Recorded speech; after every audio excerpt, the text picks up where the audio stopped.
Rebonjour mes petites étoiles. Alors, je ne reviens pas pour un jeu de cartes, je viens pour vous transcrire la canalisation d'Olivier. Souvenez-vous, je vous ai fait pas mal de canalisations avant l'été. Ça s'est arrêté fin juin, je crois que c'était le 8 juin, la dernière. Et là, depuis le 27 juillet, Olivier a recontacté son papa et a redonné à nouveau des messages pour les gens de la Terre, pour les êtres humains qui vont me regarder, qui vont essayer de comprendre ce que j'essaye de dire. Canalisation de l'au-delà vers la Terre. Allez voir qui est Jean Pernin et vous comprendrez tout de suite de quoi il s'agit. Comme ça s'était arrêté, je n'avais plus rien à transmettre. Là, à nouveau, il est revenu. Donc, je recommence et je remets en forme et en vidéo. Ça s'appelle Éruption, et ça date du 27 juillet 2025. En ce temps apocalyptique de révélation, dont vous ne verrez pas sitôt la fin, la lumière est à l'œuvre et augmente chaque jour son intensité. Elle débusque l'ombre dans ses moindres recoins et met au jour les plus hideux mensonges qui soient. Sachez que la mascarade d'ignobles mœurs dissimulées et de maquillage administratif grossier seront prochainement dévoilés. Le faux couple élyséen n'en finit pas de se déchirer et tente par tous les moyens de s'échapper d'un contexte inextricable dont il est le principal artisan. Serviteur conscient de Satan par intérêt, avide de pouvoir, de richesse et de notoriété, vous serez broyé. Dans un jeu sordide, déséquilibré, la roue ne tourne pas toujours à l'avantage du tricheur. C'est une certitude heureuse que tout individu a ou va tôt ou tard rencontrer. En effet, tenter de colmater les fissures d'un appareil d'État vermoulu, corrompu, à bout de souffle, ne fait que différer l'inéluctable éclatement de la vérité. Quel que soit le lieu ou la situation où il est opérant, tout mensonge sera démasqué. Alors que Dieu prend son temps dans cette œuvre grandiose de salubrité planétaire, Satan s'est pressé, non, Satan est pressé, pardon, accélérant de ce fait son déclin à l'instar d'une armée en déroute. Son intelligence, ô combien limitée, affole sa boussole et rend totalement obsolète sa malignité.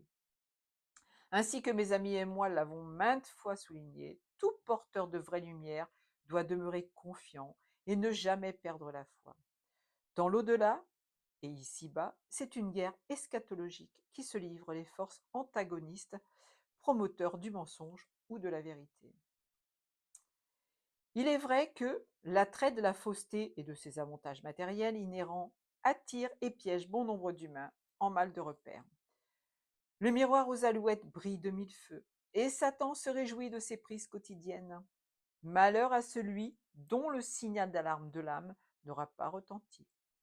Une conscience étouffée, ignorée, dérangeante ne réveillera jamais un endormi obstiné.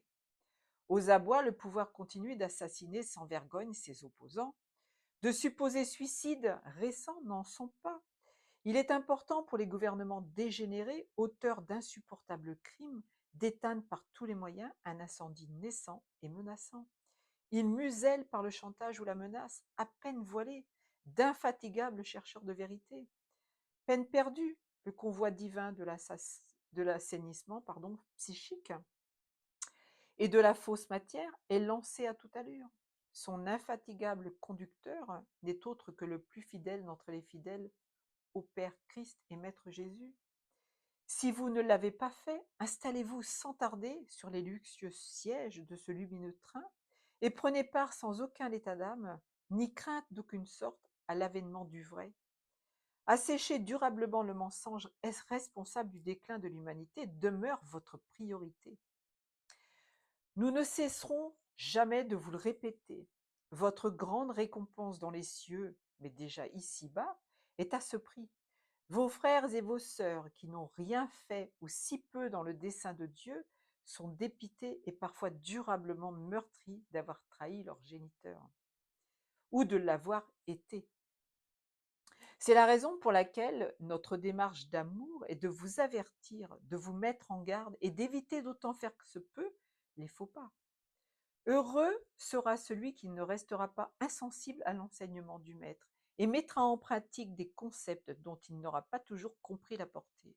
Il est vrai que la logique divine contrarie fortement la logique humaine, mais ne vous faut-il pas faire l'effort de la comprendre et de l'intégrer définitivement dans vos vies? Notre présence à vos côtés n'a de sens que vous y aider. Voilà, première canalisation donc qui date du dimanche 27 juillet. Je vais en refaire d'autres derrière, hein. Essayez de comprendre, d'analyser et de vous mettre en marche. Je vous embrasse.